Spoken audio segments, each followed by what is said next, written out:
Welcome back, everyone, to this week's episode of The Chrysalis Effect, where we are transforming mind, money, and manifestations. How are you? I hope everyone is well. I am Monique White of Triumph Services, your host.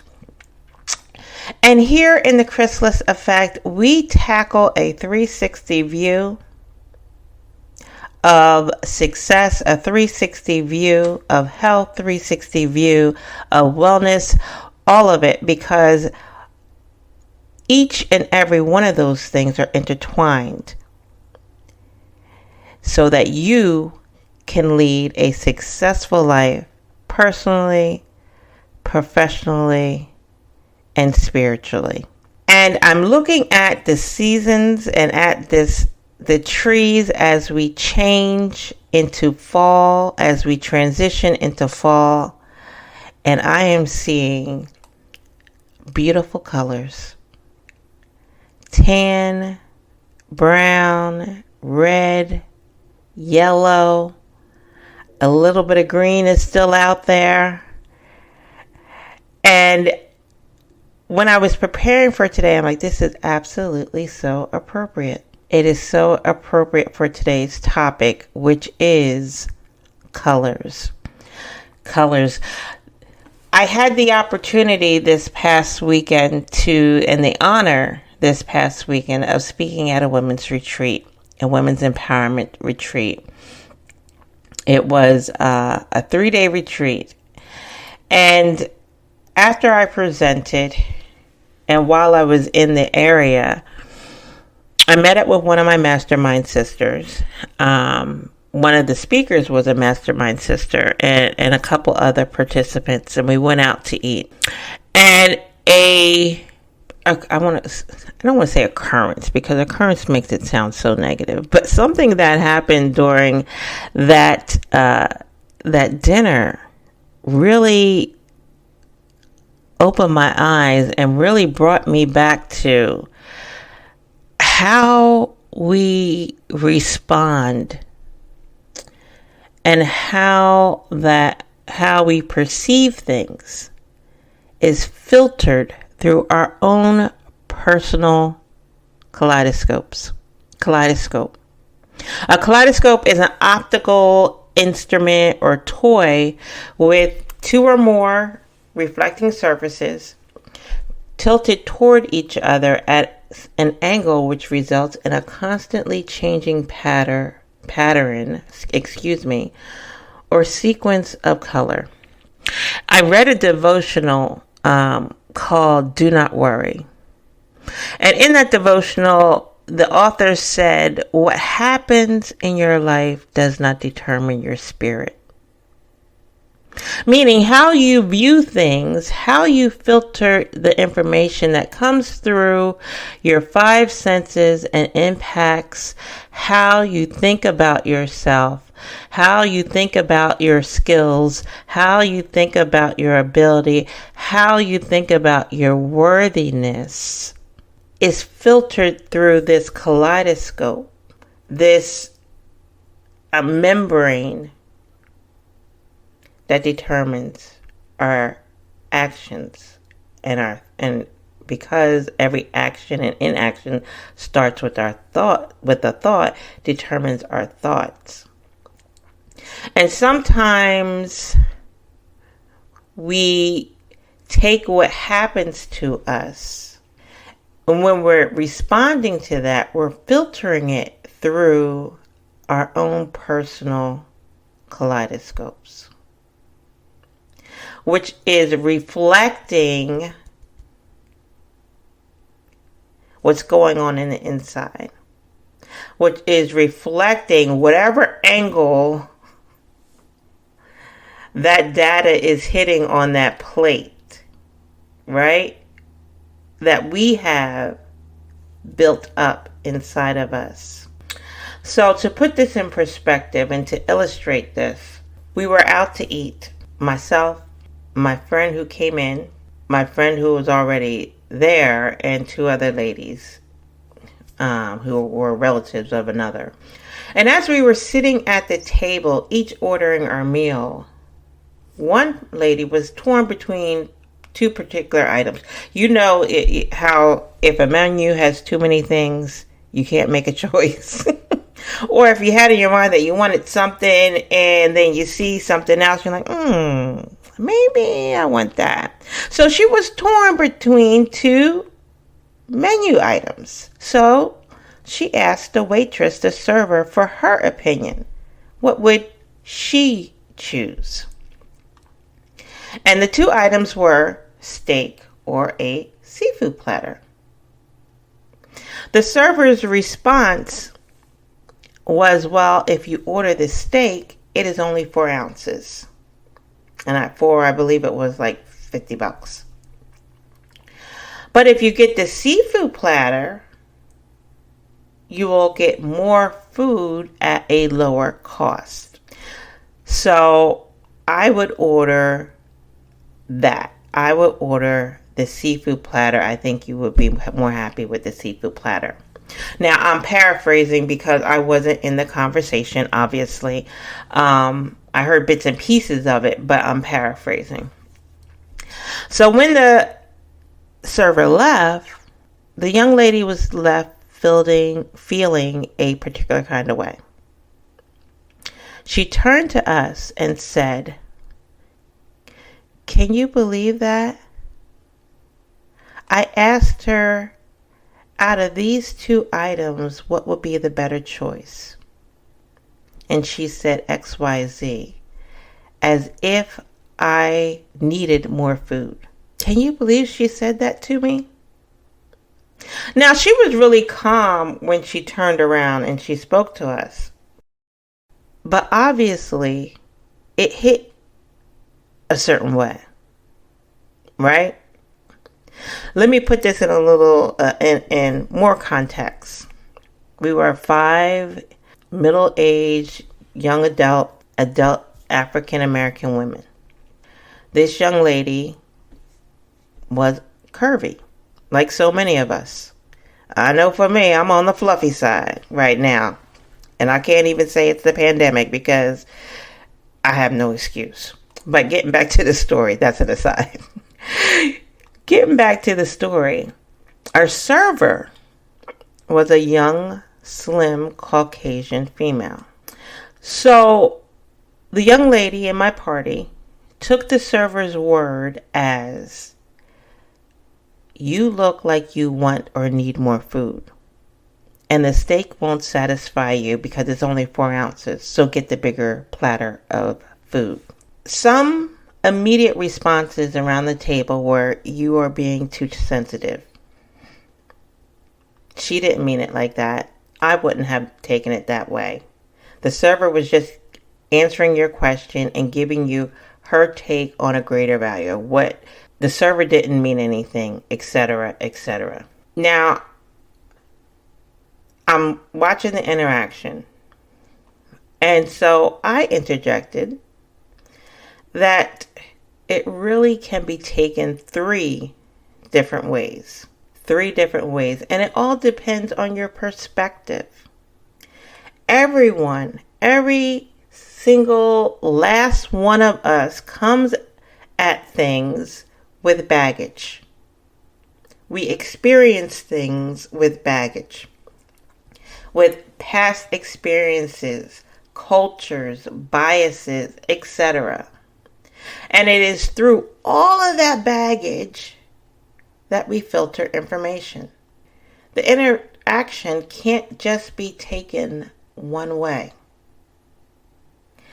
It could be taken as, 1, you're a big girl that won't be happy with the 4-ounce steak. 2, because you are a woman of color, you should get this because the steak is an expensive item. Sidebar, I did hear the server, that part of the conversation. She didn't say that. What she said was, it's a 4-ounce steak and it costs $50. Or around, I remember it was 50, I don't know if it's 53 or whatever. It was over 50 or greater. And then 3, the value analysis. You're paying $50. It's only a 4-ounce steak. Here, you're getting a full platter for less. And so then I use myself as an example. If I had that conversation, being transparent, number 2 would have been my issue.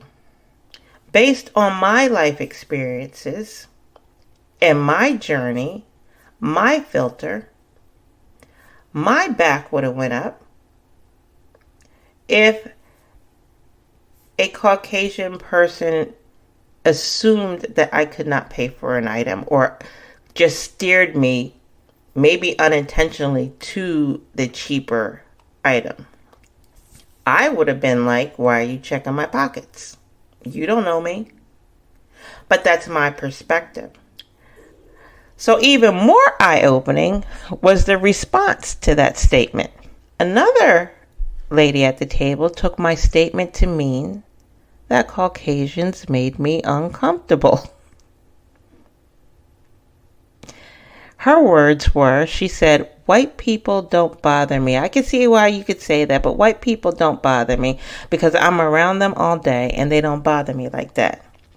Y'all, I laughed in my mind, but I didn't say anything. Didn't say anything, let it slide, because now you have made an assumption about me that has no basis in fact. Ladies and gentlemen, I grew up in a middle to upper middle class town. And although my family came out of the Church of God in Christ and were officials and ministers in that denomination, my parents took me out of that. I grew up in an all-white church. There was only one other black family there until I guess you would call them tweens now. I don't know. I'm older, so I don't know the little slang. And then a third family joined later. I went to private school. For 3 years, my sophomore, junior, and senior year in high school, freshman, sophomore, junior year in high school, I traveled with a choir where for 2 years of that, I was the only person of color. But this woman didn't know that. Funny story, which was an eye-opener to me. Once a month, we as a choir would travel through the Northeast and give concerts. Churches would host us overnight. And after one concert at a college out in western Pennsylvania, we had completed the concert and we would pack up the equipment, the microphones and all that. These 3 little boys ran up to me while we were breaking down the equipment. Monique, you're coming to stay at our house tonight. I mean, they were hyped. Now, I was like, okay. We, the singers, had not gotten our assignment, so where we were going to be staying yet. So when we got back to the house with our host family, it was I and 2 other singers. When we got back to the house with our host family and we're sitting there eating pizza, they were feeding us a snack before we went to bed. I brought that up to the family. I'm like, yeah, your boys ran right up to me and told me that I was staying with you. And they were so excited. I said, but how did you know who I was? How did you know who Monique was? And the grandmother turned to me. It was a multi-generational family. The grandmother turned to me and she said, well, it's not every day you have a black person stay at your house.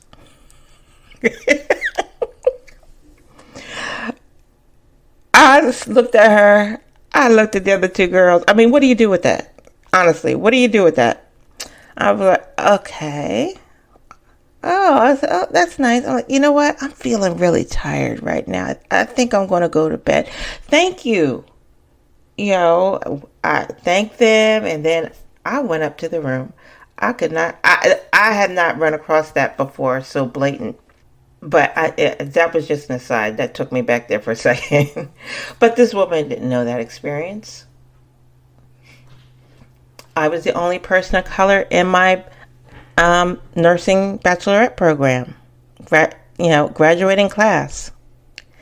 And I was the only one graduating with honors whose medal mysteriously did not get mailed out to her before graduation. So I didn't have my medal. I was the one who was tapped on the shoulder and said, it's okay. When they say for you guys to stand up for the honor, people that are graduating with honors, you stand up with them, even though you don't have your medal. Now I'm already standing out because I'm the only person of color.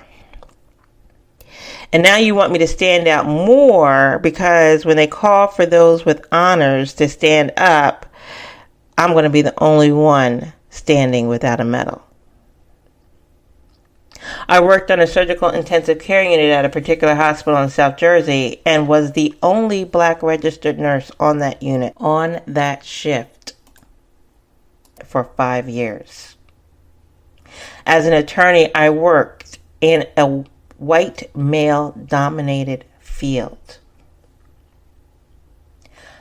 Further, my son's father is white. And my son is 33. So back then, when his father and I were dating, it was not as accepted as it is today. And this woman took my statement as white people make me uncomfortable. What she didn't know and didn't take the time to find out was I grew up frequently being the only one. She didn't know me. Yet, she made a quick judgment off of one statement.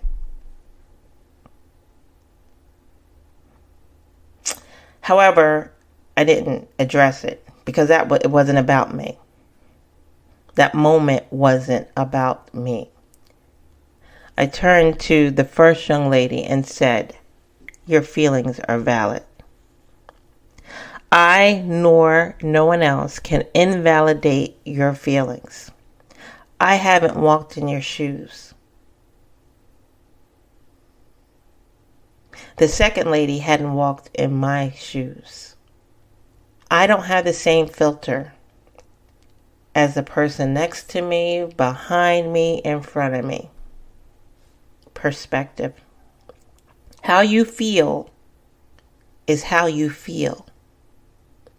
We all take what is said to us, done to us, through a lens of our past experiences. And her past experiences led her to take the server's statement a certain kind of way. Just like my past experience made me to take the same statement a certain kind of way.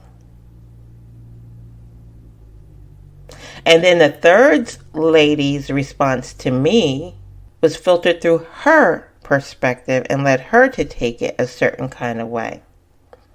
But what I want to point out on that is her statement or her response to me reflected and told me a lot about her, because she projected something onto me that wasn't there.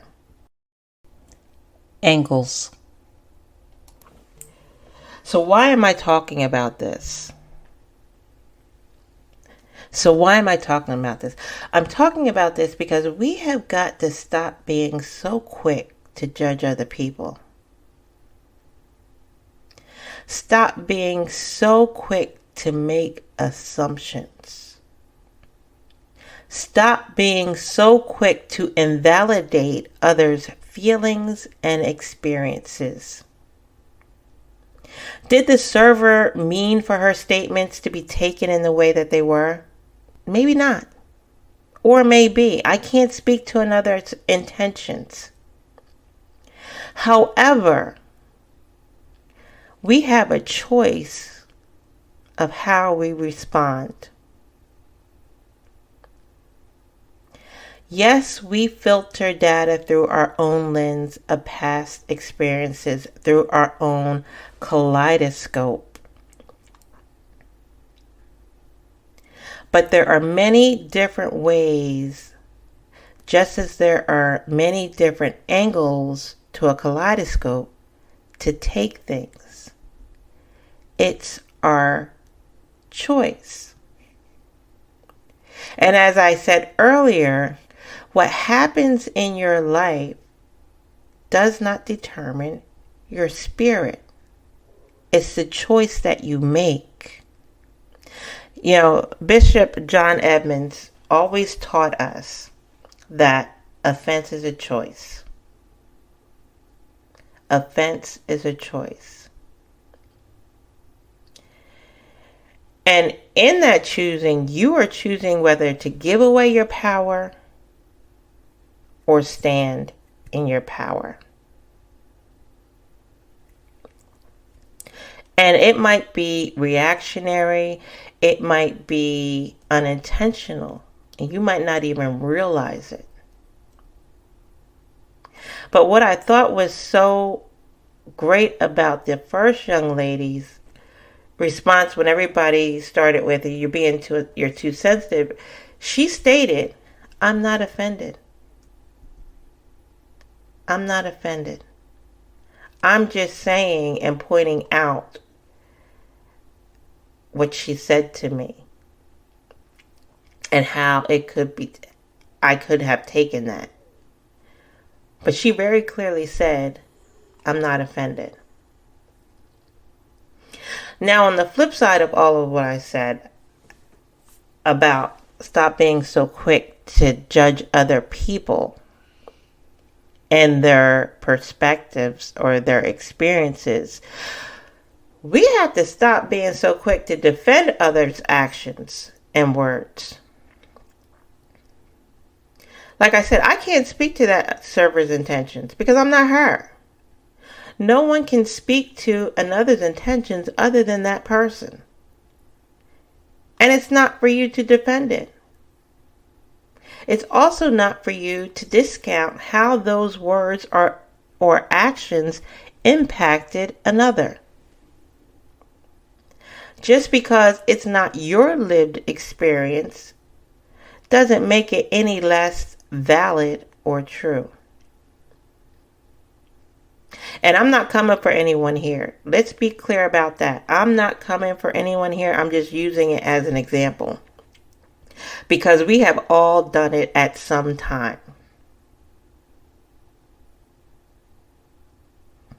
Kaleidoscope.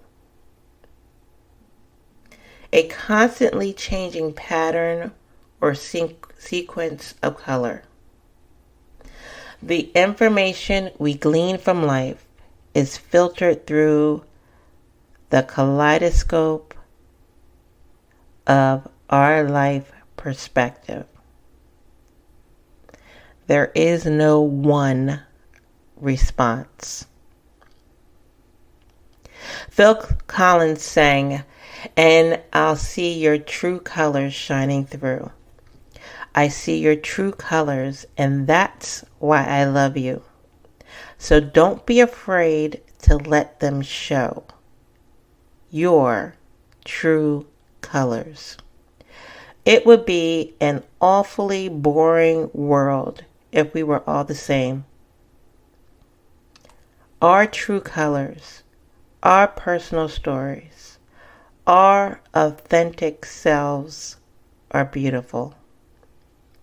They shaped us into who each of us are today. Your colors are valid.